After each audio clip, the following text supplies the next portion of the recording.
Many American businesses have simply increased employee health care benefit payroll deductions and cut benefits through higher deductibles and increased out-of-pocket maximums in order to offset the increases they have sustained as a result of rampaging health care benefit costs. Consequently, the healthy, well population, though spending only a small percentage of the health care dollar, is paying a disproportionate share of the overall health care expense. An analogy of this situation might be the ageless debates over how many young workers should it take to support one retiree under Social Security. The healthy, well employees are progressively becoming more disenfranchised with health care benefits provided by American businesses. Today, U.S. businesses are spending historically high amounts on health care benefits, but in general, employee satisfaction with these benefits has plummeted. More specifically, the satisfaction level of the healthy well has plummeted, and as payroll deductions have increased for many, the affordability level has been breached. Additionally, the new law, the Affordable Care Act, has added significant expense to the cost of health insurance due to new regulations and taxes in the search for universal coverage, but it ignores the problems it creates with affordability.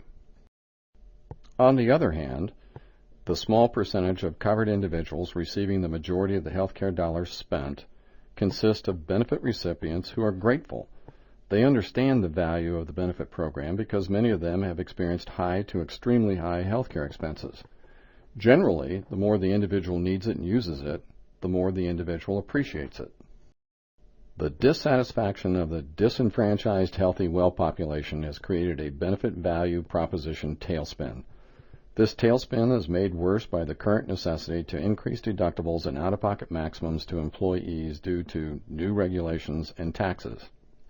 Therefore, as a possible compromise solution to the combination of factors of benefits versus the cost of those benefits and high deductibles versus copay plan designs, one needs to understand the overall frequency of various dollar levels of claims, otherwise known as claim stratification. This table sets out the percentages of commercially covered populations which experience claims up to certain dollar amounts.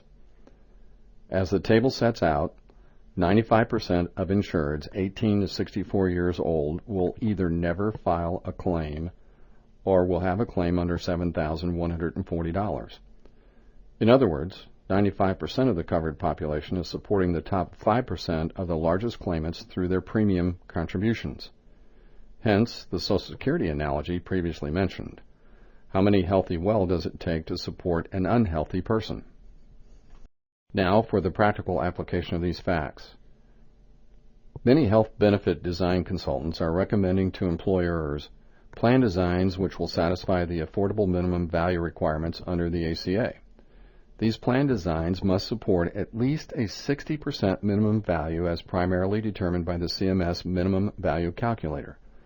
Some of the plan design consultants are recommending high deductible plans, with the most common recommendations being a $6,600 single deductible and a $13,200 family deductible, the maximum allowable by law in 2015.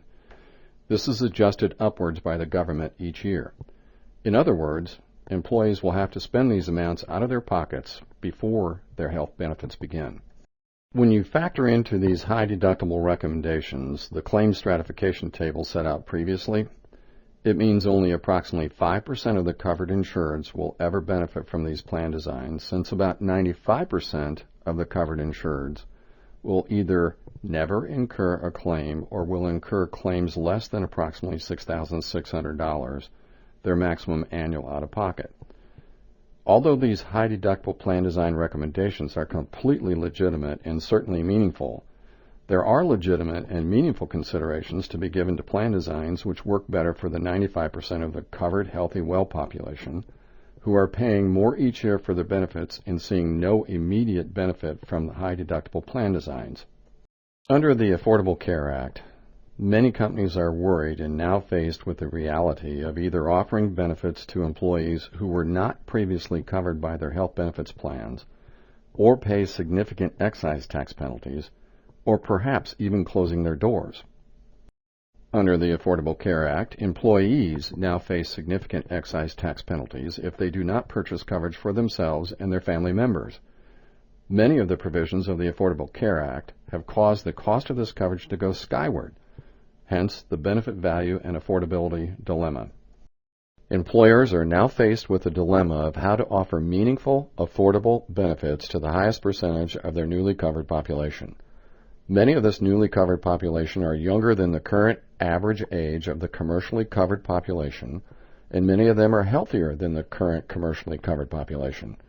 Therefore, the vast majority of this newly covered population will not fall into the top 5% of the population incurring claims in excess of $6,600. With this claim stratification fact in mind, employers may want to consider offering both a qualified affordable minimum value plan with a high out-of-pocket expense for employees, along with an affordable plan which offers benefits through the use of copays covering services which occur with high frequency but generally lower costs. These copay types of meaningful benefit plans will provide important frequently used benefits to the 95% of the covered population who will never receive a benefit under the high deductible plan designs. For example, the MEC-Heavy Plus plan shown here on the left is a copay plan offering copays on frequently used benefits such as emergency room services, office visits, high-tech imaging and lab work, x-rays and diagnostic imaging, and prescription drugs. The 95% plan. The MVP on the right is a high deductible plan with most covered benefits kicking in after the $6,500 deductible has been met. The 5% plan. So why not offer both types of plans? The high deductible plan perhaps covering the 5% with meaningful benefits, and the copay plans providing coverage for the frequently used services, perhaps covering the other 95% of the healthy, well population with meaningful benefits. When both plan types are offered, employees can make up their own minds about which best fits their family circumstances. The Key Solution 5M benefit program offers both of these plan designs, as well as minimum essential coverage or MEC plans in one offering.